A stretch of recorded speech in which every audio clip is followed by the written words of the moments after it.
లోకంలో వివాహానికి అన్నిటికన్నా చాలా భయంకరమైనటువంటి ప్రతిబంధకం ఎక్కడ ఉంటుంది అంటే జాతకంలో కుజదోషం ఉంటే ఉంటుంది. ఎందుకంటే కుజదోషం ఉందనుకోండి, వాళ్ళు మళ్ళీ కుజదోషం ఉన్న వాళ్ళనే చేసుకోవాలి తప్ప కుజదోషం లేని వాళ్ళని చేసుకుంటే ఆ భార్యాభర్తల్లో ఒకళ్ళు శరీరం వదిలిపెట్టేస్తారు, ఇక వాళ్ళకి దాంపత్య జీవితం ఉండదు.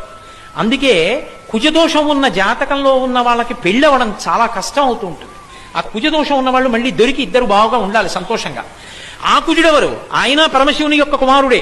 ఒకప్పుడు సతీదేవిగా పార్వతీదేవి శరీరాన్ని విడిచిపెట్టినప్పుడు అపారమైనటువంటి తపస్సులో ఆయన ఉండగా అలసటకి ఆయన భ్రూమధ్యము నుంచి జలబిందువు ఒకటి నీటి మీద పడింది. ఆయన యొక్క చెమట బిందువు ఉత్తినే పోకూడదు కాబట్టి దాంట్లోంచి 4 భుజాలతో పిల్లవాడు పుట్టాడు, ఎర్రటి రంగుతో. భూదేవి ఆ పిల్లవాడు ఏడుస్తుంటే చూస్తూ ఊరుకున్నావా అని దెబ్బలాడతాడేమోనని పాలిచ్చింది. భూదేవి నువ్వే పెంచు అన్నాడు. ఆయనే కుజుడు, శివపుత్రుడు. కుజుడి గురించి వింటే చాలు అపారమైనటువంటి శివానుగ్రహం కలుగుతుందని చెప్పింది శివమహాపురాణం.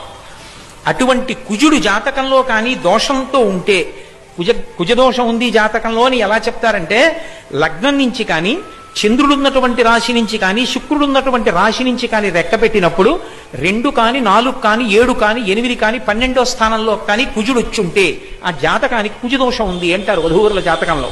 అప్పుడు వాళ్ళని పెళ్లి చేసుకోకూడదు. ఈ కుజదోషం ఉన్న వాళ్ళకి పెళ్ళవడం చాలా కష్టం.